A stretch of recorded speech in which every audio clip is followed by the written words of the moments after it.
Okay, we're going to start now.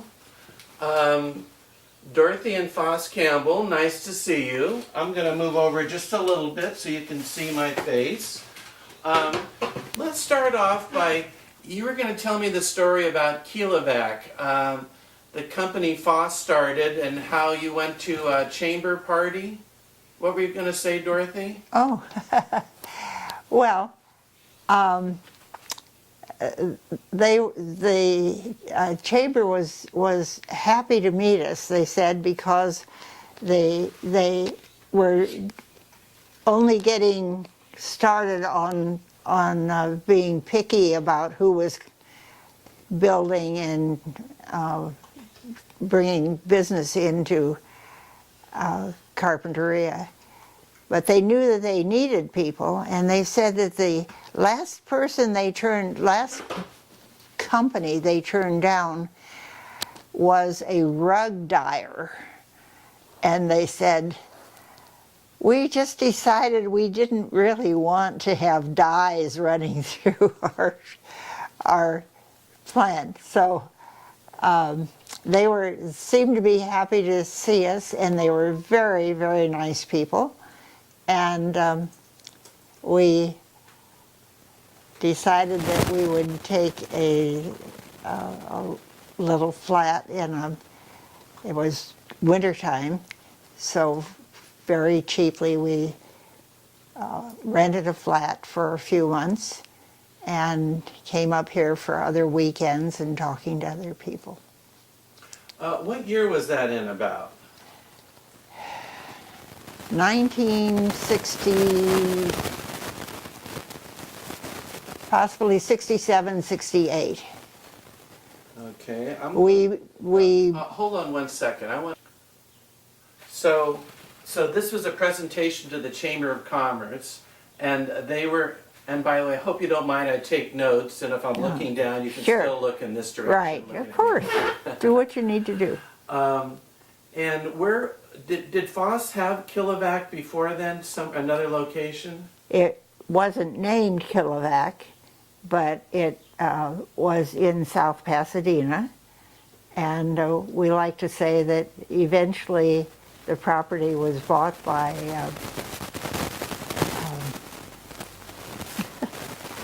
Trader Joe's.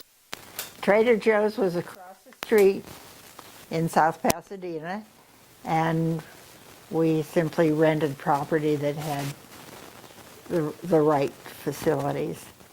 But it was only a growing company at that time. And I don't know whether you want to hear. Well, I kind of want more about when Kilovac came, and was it kind of what type of company is Kilovac, or was it then and still is? Foss, would you like to tell me what need did Kilovac fill? What type of things did Kilovac manufacture? Manufacturers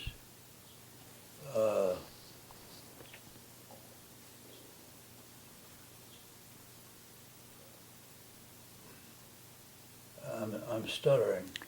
It's Manufacturers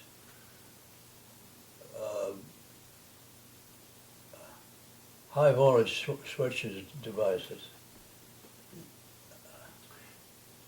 And would that be considered kind of high tech industry? Fairly high tech. Yeah. Not extremely high tech. But it wasn't the type of industry that polluted a lot, like red dye running off or whatever. It was the cloud.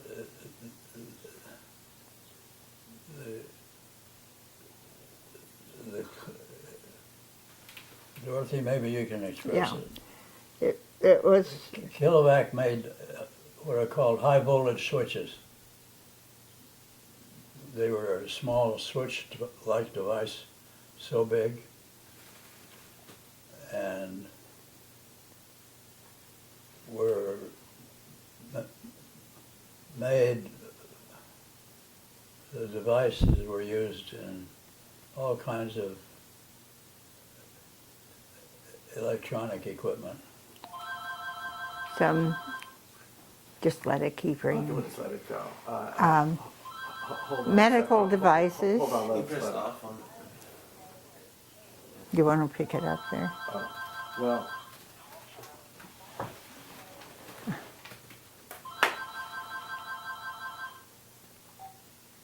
okay. So you were saying? Medical devices, for instance, it was used in the early machines that gave shocks to a heart that was going back, gave it a shock, brought it back to life again.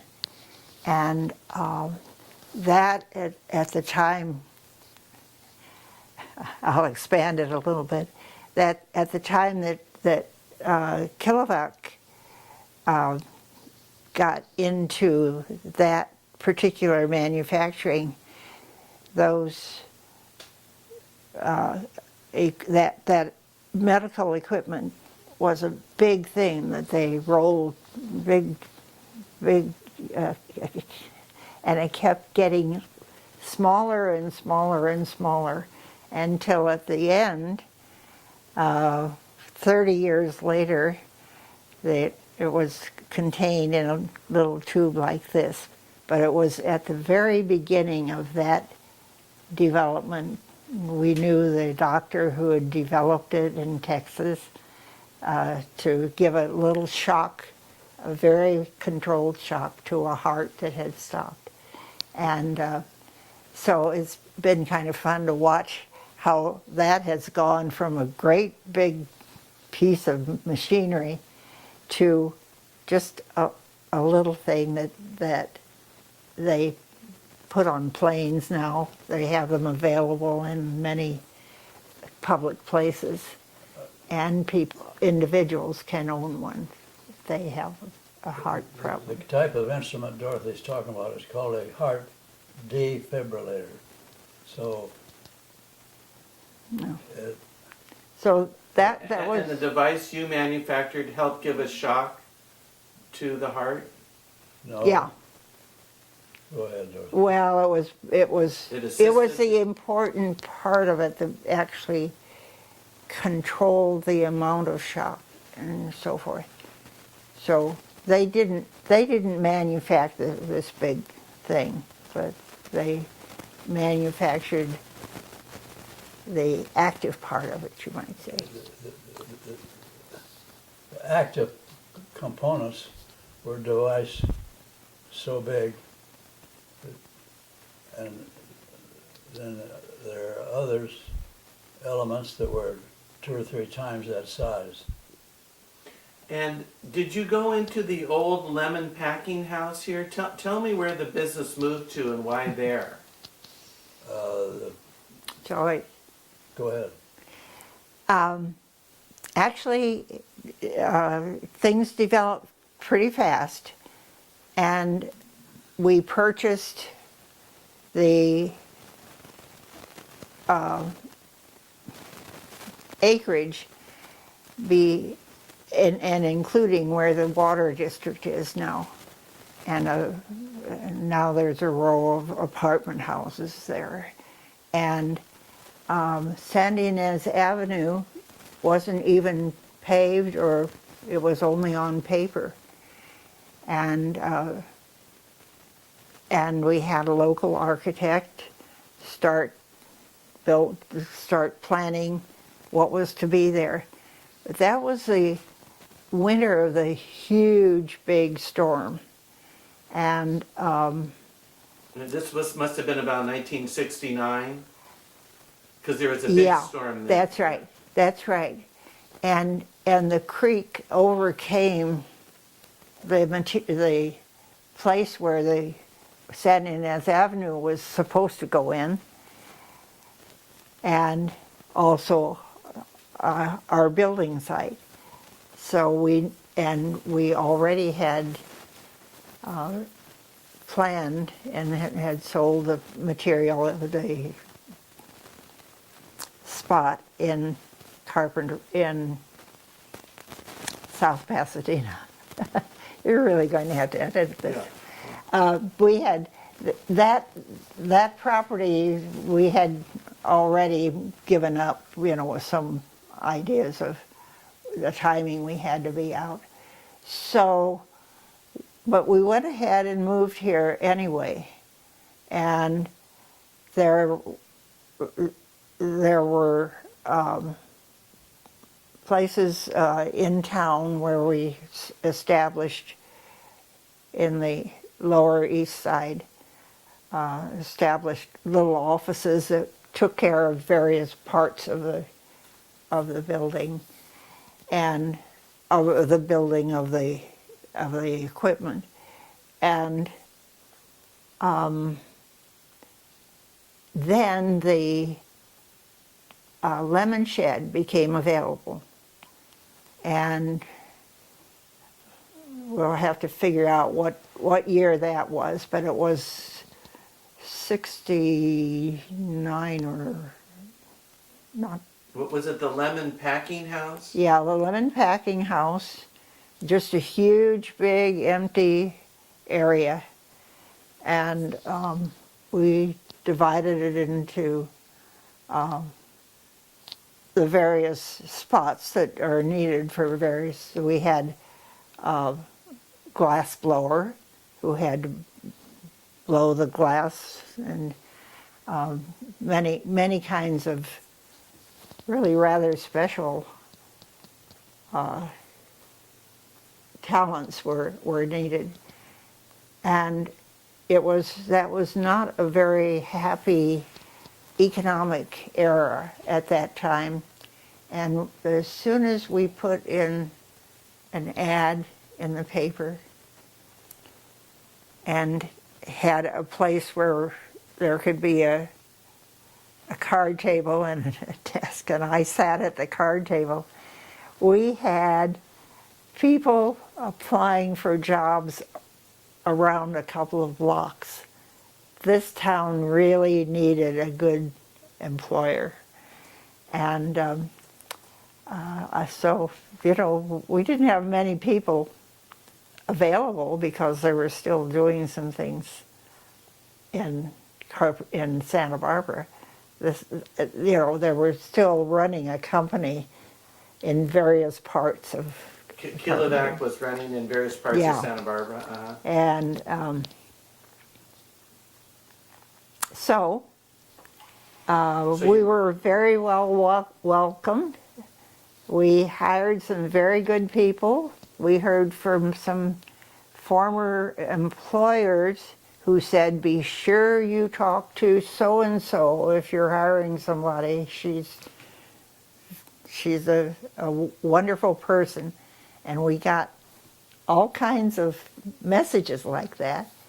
And eventually, I don't know really how it happened, but eventually we had a new group of people who knew what they were going to be doing and needed training, of course. And pretty soon that lemon shed was full of busy people. Happy to have jobs. Oh, and did they get a good salary? I was told how Jostens came to Summerland and they manufactured school rings Yes. and all, and that they paid better than a lot of the ag jobs. Was that also true of Kilovac? Yeah. I don't know whether Foss can even, I mean, it's a long way to think back of what people were working for in those days. They couldn't live a week on it now. But it was considered a good, steady job, and we had some personnel ideas that were new. For instance, a lot of the women that we hired who were doing tiny little kinds of work and doing it well. A lot of them had children in school or had children, and so if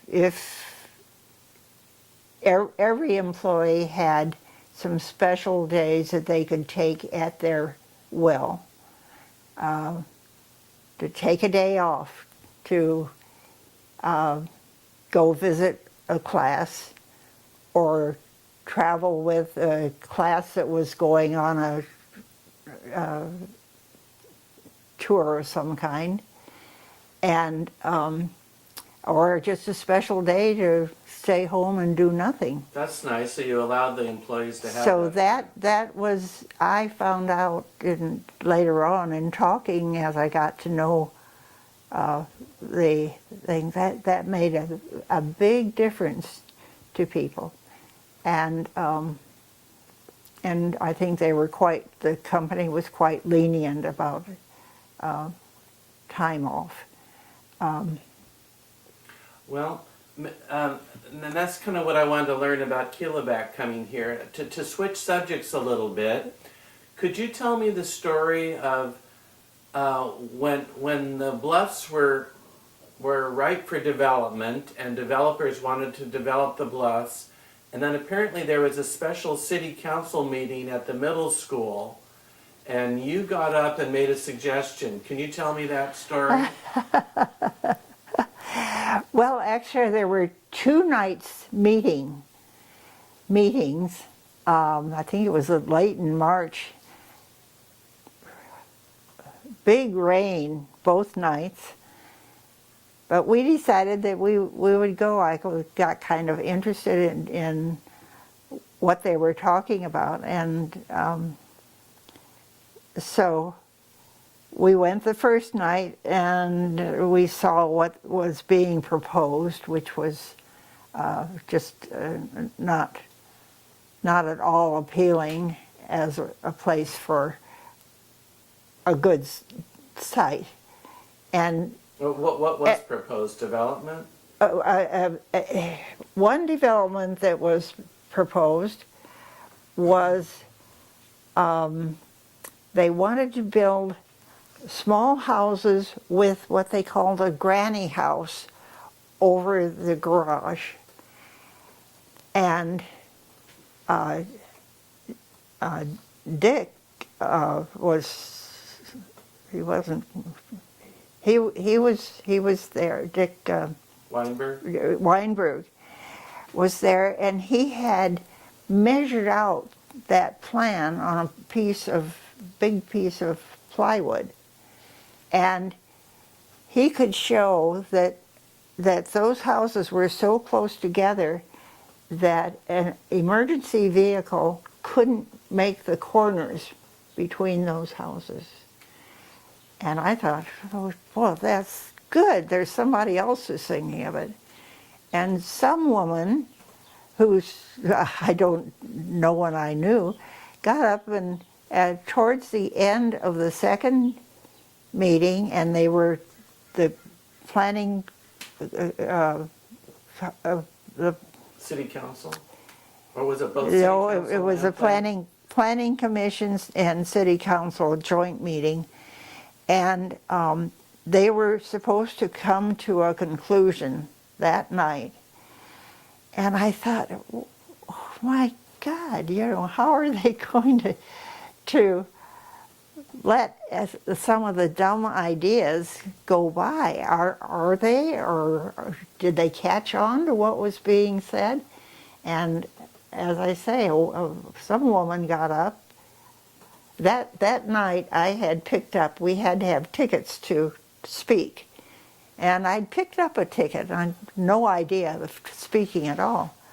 But I heard what was developing, and some woman got up and said, well, after all, it will bring, whatever we build will bring money to Carpinteria, and I think there's no better idea up. And I don't know whether I'm known as a quiet, peaceful person, but I can turn red if I get really mad. And I tromped down and said, here's my ticket to speak. And that's when I said, this is a beautiful piece of land. I don't think I said very much, but I said, why don't we see if we can't buy the land and use it as open space? And Foss tells me that the I'm listening. Foss tells me that the whole place kind of blew up. And the nice thing was that I was up on a podium, and as I came down from it, people were giving me $20 bills. Now, Good for you, Dorothy, they'd say. did you say I have $20 and I'll put it towards it or something like? No, I was told that you did say- you know, I thought somebody else will take care of it. I'll just make the suggestion. But guess what? But I remember we had a very nice, personable member of the, or excuse me, not member, employee who was they directed the planning committee, the planning department, and and all this discussion, the people at City Hall were, I'm sure, told to, or didn't take any sides.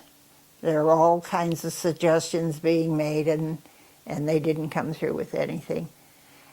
But it turned out that everybody, more or less, from the city side, and the planning director came to me with, he gave me a $20 bill, and he said, "Thank you, Dorothy."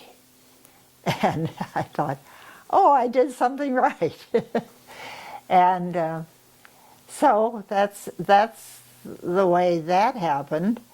And everyone was patting me on the back. I came home with about $300 of cash in my hand that I had tried to refuse because, you know, I wasn't anybody who was going to have anything to do with it.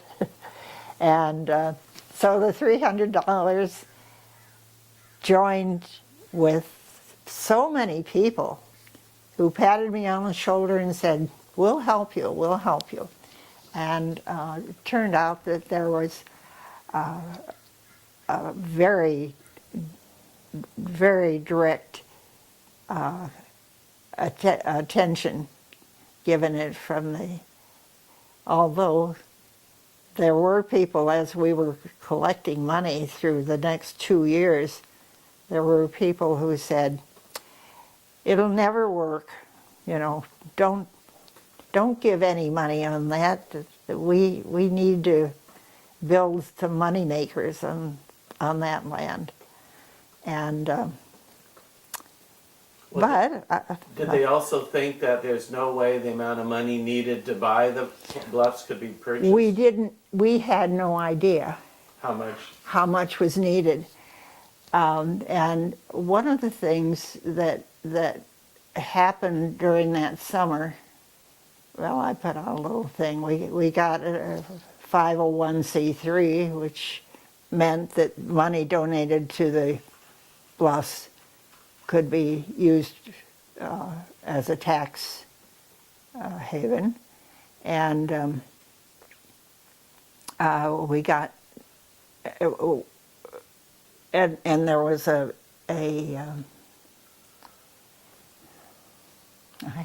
I didn't know you were going to ask me all this. There was a big, down near the railroad tracks, the family that lived on the corner had a lot of land that they opened up for people to, we had a huge, big rummage sale. And people brought in antique furniture, and we made, I think, something like $10,000 just on that 1st of December weekend. And Now, what year would that have been about? Do you know? And if you don't know, I have. I've got it. Yeah, I have it. I should have gotten some of these things out. Actually, this is an aside, but Donna and I are going through our records and putting it together, what happened when. And so that's going to be available. Okay, great. So that's quite a story. And how do you feel about it now, ever since they were built? You must feel good about it. You know, of course I feel good about it because we attracted really talented people who really knew how to collect money and people who had a lot of money donated. I can't tell you how many checks I took for several $100,000 at a time. And there were organizations that gave us big money. And but what I meant to say about this, the money that we made for the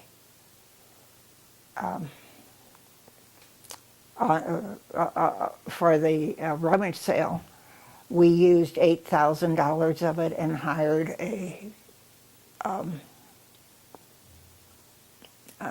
land appraiser. Thank you. I should have made some notes, shouldn't I? Anyway. Actually, could you start that sentence over? Could you say, and we used 8,000 of it to hire an appraiser? Yeah. We used $8,000 of that to hire an appraiser. And he had difficulty because there was no other like property to match it with, which is what appraisers do.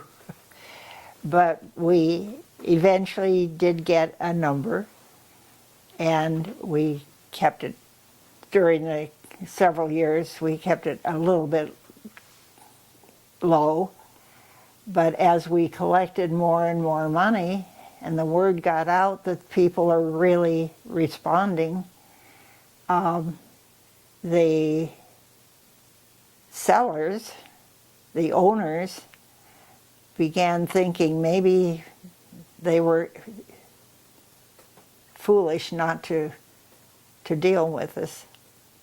And eventually they did, but they gave us only about from September or maybe August and into the end of December in that particular year, which we can look up, to raise the money. And how much did you have to raise? We had to raise oh, we're going to have to insert that. Okay, yeah. I can't remember, but it was around $4 million. I think it was more than that. And one of the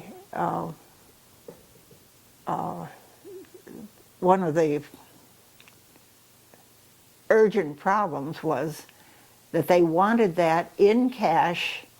Don't count pledges, but they wanted that in cash by the 30th of December of that year. And we had something like 4 or 5 months to actually finish up what we'd been collecting for a couple of years. And so with small and sometimes profitable fundraisers. And I dealt with some of the possibly bigger donors, individual donors. I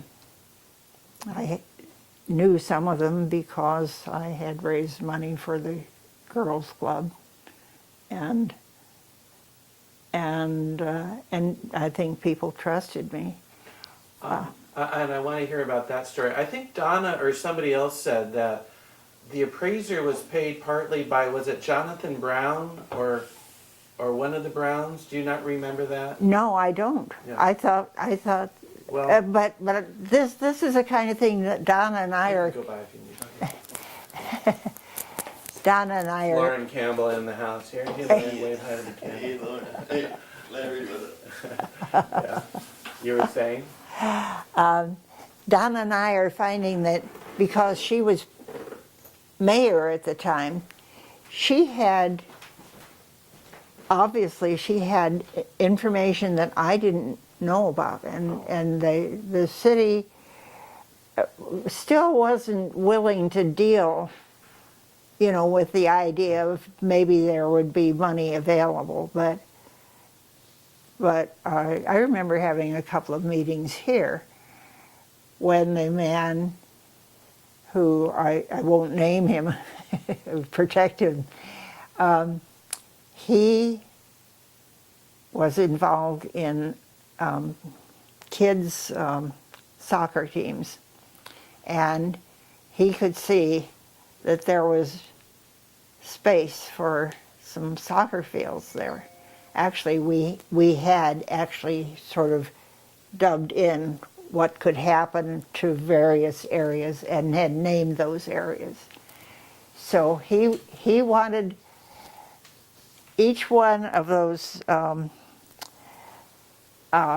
soccer fields or baseball fields, whatever, was $500,000. If you made you could buy it for that. And he wanted both of them, and I got to be pretty friendly with him.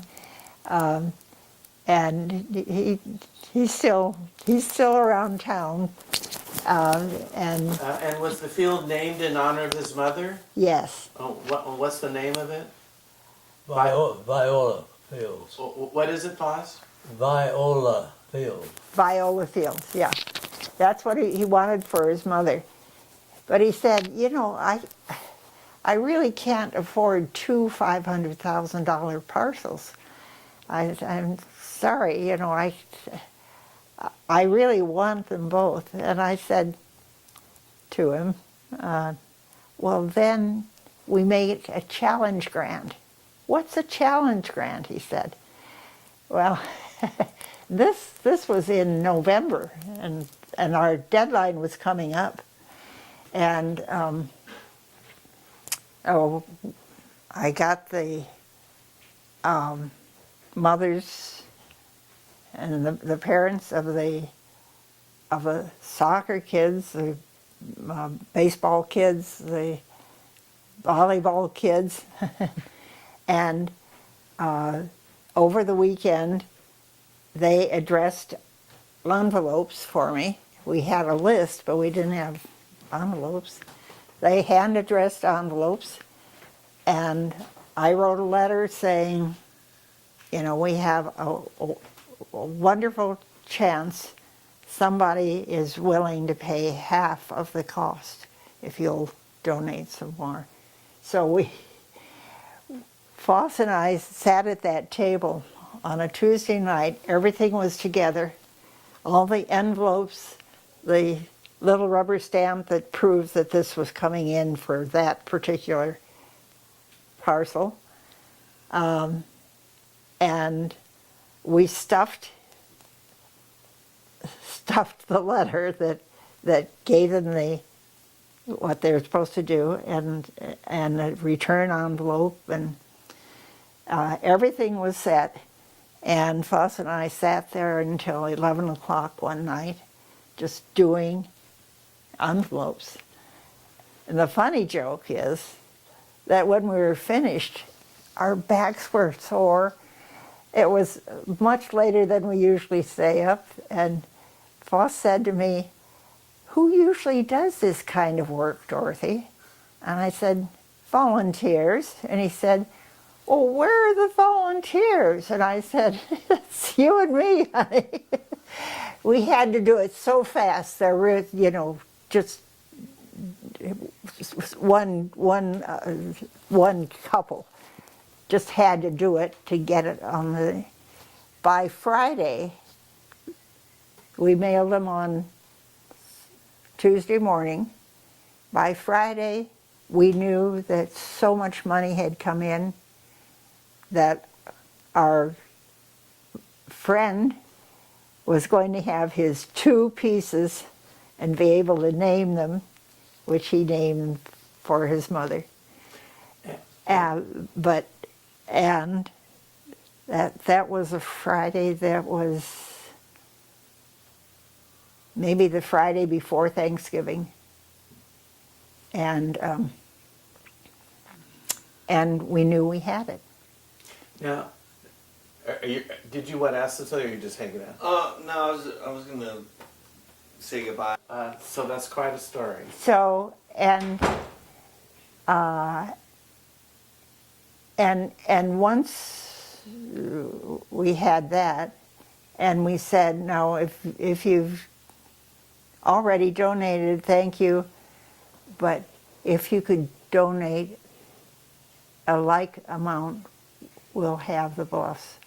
We didn't quite put it that way, but everyone knew that the big push was on, and by the first weekend in December, Foss and I were at a luncheon at the Biltmore Education Foundation, and afterwards we went to a friend's apartment across the way just to talk. And I called in, I kept in very close touch with our major donor people, and especially with the major donors. I found out that day when we had a nice lunch, were with friends who didn't really know very much about the bluffs. They were, maybe, they probably did give something, but I didn't ask friends. I made friends of the people I asked. But I had 2 phone calls that I checked on, and both of them made the last amount of the last $1 million that we needed. We were up to 3 million. We thought we were up to that. But there was a big block at the 1st of December. We needed it in 4 weeks. And some of these were people that I'd been talking to for almost a year. And not pleading with them, just saying, well, you think about it, can I call you back in another couple of weeks? And then sometimes they'd say, well, call me back next month. And I always did. And so. Now, the man that gave the large amount of money, did he want to do it anonymously? I know who it was. I've never seen him. Yeah, he did want it to be anonymous, but I kind of feel I sort of feel that once he named it after his mother,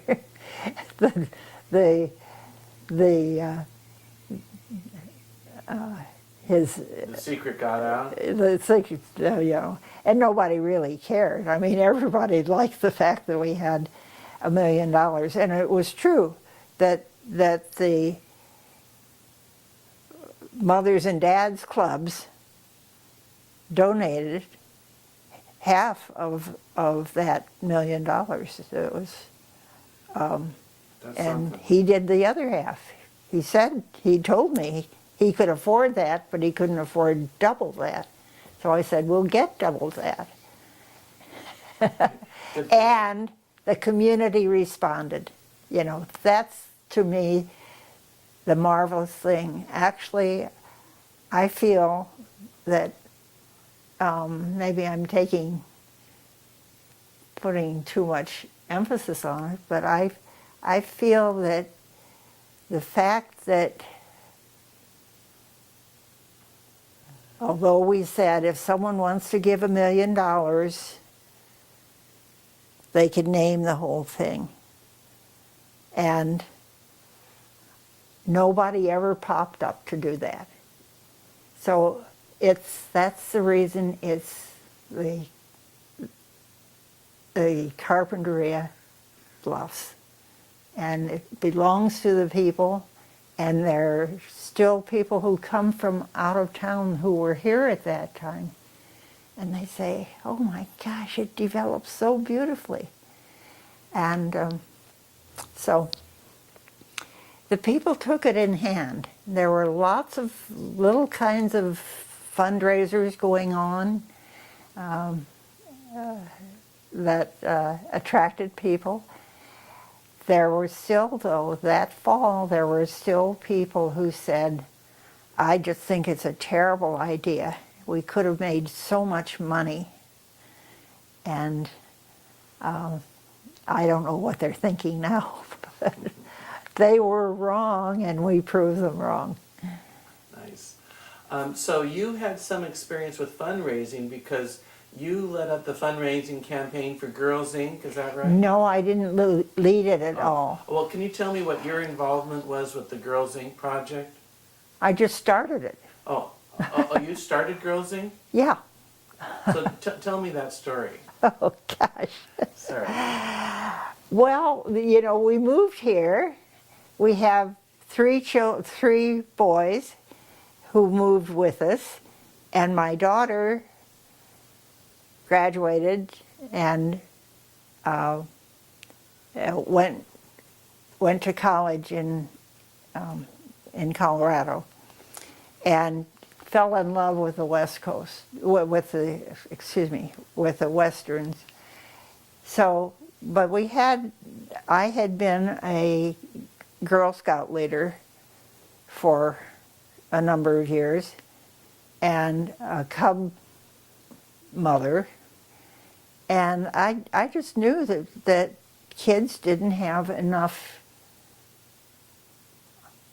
to keep them not just busy, but to feel that they're doing something. And as we moved here and moved into this house, I began seeing little kids, little girls, sitting on the curbing after school. They were waiting for their mothers to come home from work, and they weren't allowed to have a key. Their mothers didn't want them to be able to go into their apartment. And these girls were just doing nothing.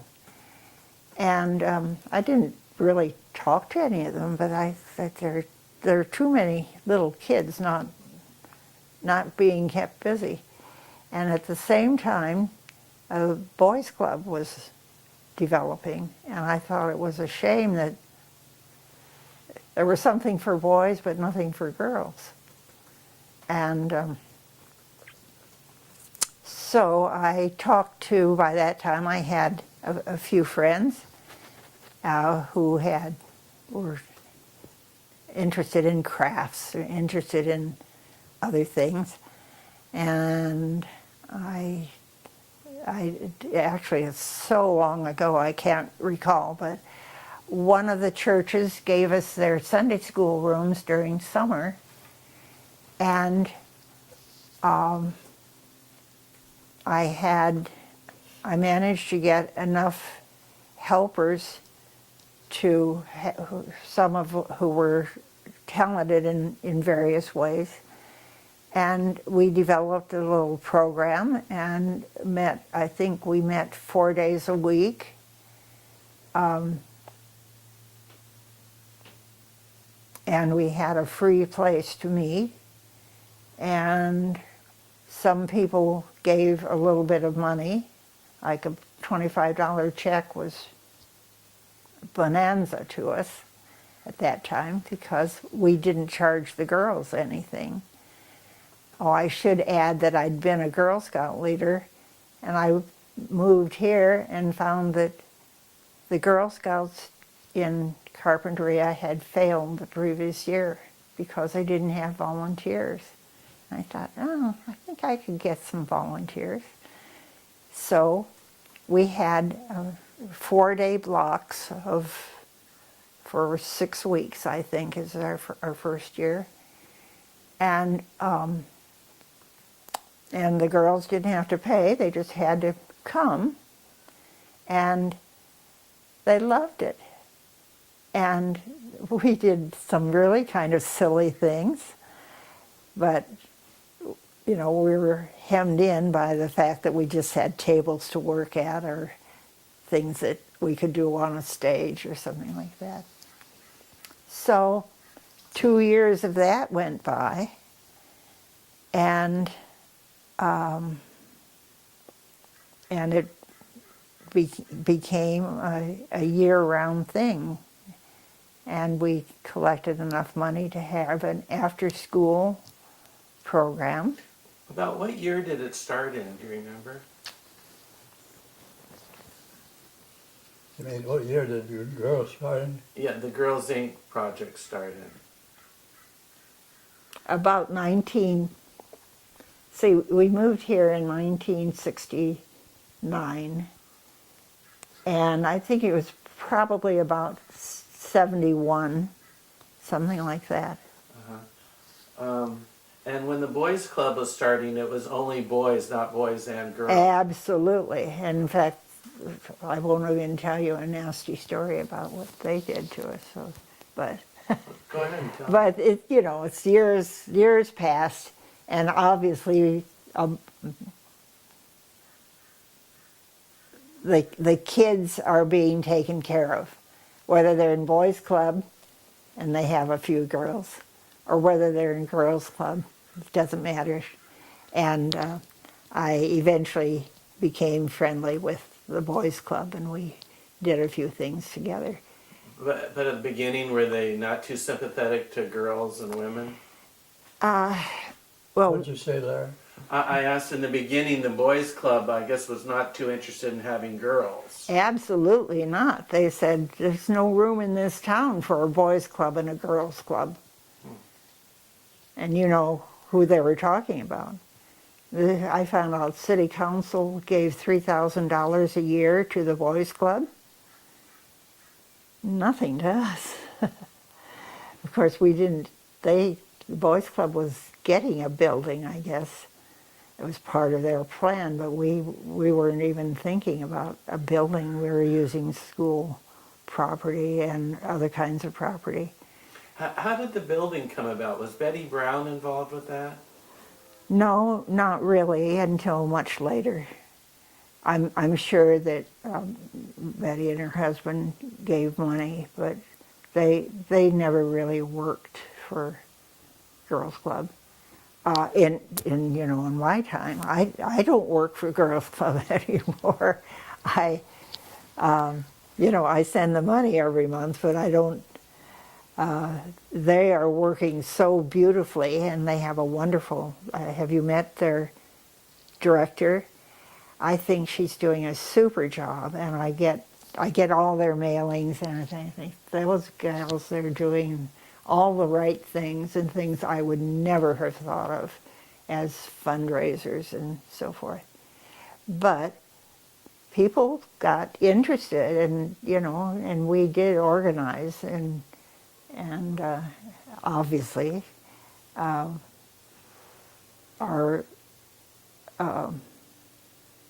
we became a member of the national group. And shall I tell you the dirty story? Yeah. Don't repeat this. Well, I won't repeat it, but I am recording it. Don't tell him not to repeat it. Okay.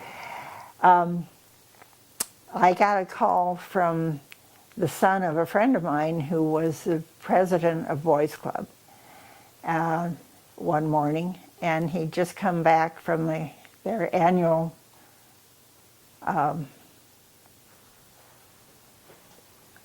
convention. And he said, I wanted to tell you this, Dorothy, because I know you won't be happy, but I want you to know that we decided to change the name of Boys Club to Boys and Girls Club, so we could, because our leadership says it's the only way we'll get more memberships. And so they became Boys and Girls Club, and of course the head of Girls Club and the head of Boys Club had big fights, and we went and we won every legal battle. But the Boys Club's answer to us was, we'll just keep fighting you until you have no more money, and then you'll be out of the way. That was quoted to me. So we weren't very happy about that, but the judge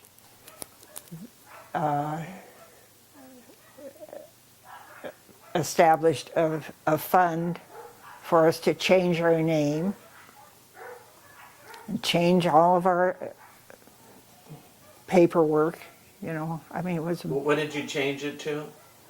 Girls Incorporated. That was a difficult thing. And people are still, a few years ago, the Boys and Girls Clubs got, you know, had a big fundraiser and got a lot of money. And close friends of mine said, isn't that wonderful that the Boys and Girls Club has got all that money? And I said, but that's not the group I work with. Oh, it isn't? But they get a lot of money just because they are Boys and Girls Club, and they knew that in advance. So we struggle along, and we don't really have much struggling because we've proven ourselves. And National Girls Club actually sends people, directors, would-be directors here for training to see how well run our girls club is. It's a great club. And then, of course, we built a little house on 6th Street. And it was no sooner built than it was just overloaded. We simply couldn't handle the girls once they had a house to be in, and it was a lovely little house, and a noted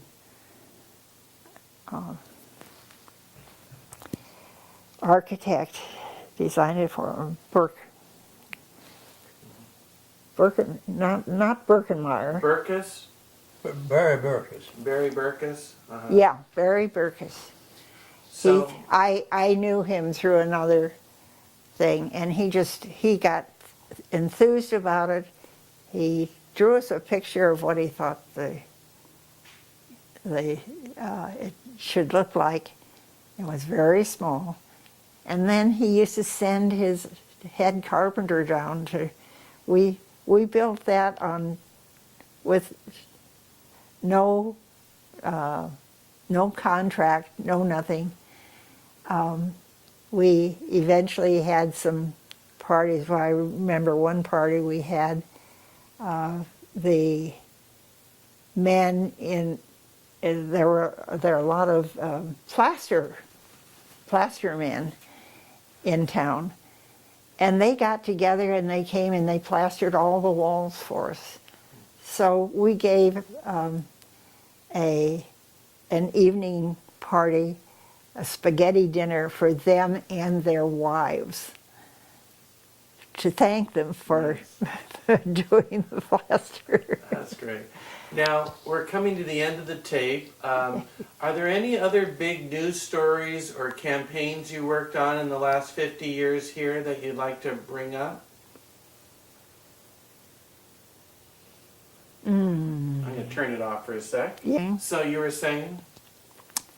I recall a small luncheon that we put on, and a few people that we thought were interested in Girls Club. And we had a little speaker, and she told about how much we needed a new building. And the senior, Mr. Van Wingerden, and his wife were there. And he called me up. He said, "Come, Dorothy, I want to tell you something." And so I went and stood with him and his wife as this meeting was giving up, or this luncheon was giving up. And he said, "I think we can help you." And I said, "Oh, that's marvelous. You and your wife?" And he said, I think the growers would like to help you." And we had been told, well, the growers, they're not used to giving money, and they're having a hard enough time getting going anyway, so don't even bother them. But the Van Wingerdens, and eventually Win Van Wingerden was president of our board for a couple of years, and he's always been so helpful. But they were the ones who really organized the Dutch community, and I think they were part of the, and certainly they know that they've done us a very big favor by pushing it. Nice. Well, very nice to see both of you. Thank you for your good words. Yeah. And thanks for your community service, both of you. Well, You've been a big addition to the community. well, I'll tell you, turn that off. Okay. Thanks. So you were saying?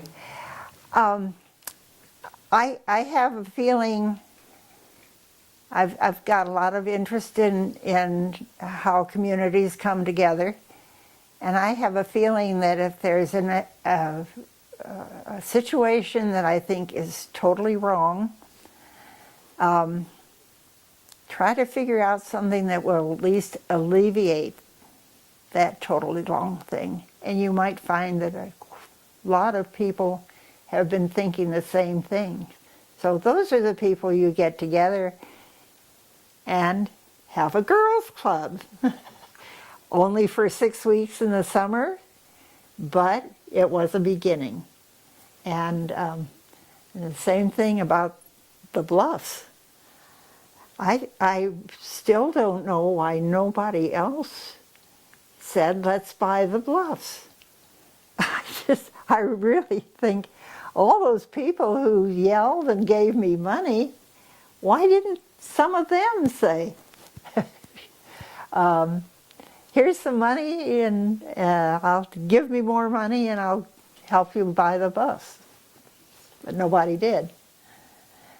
But once we had an organization ready to do it, that's when the people joined. And I think that's been a wonderful thing for our community, actually. People were all working together on the same thing. So, that's it.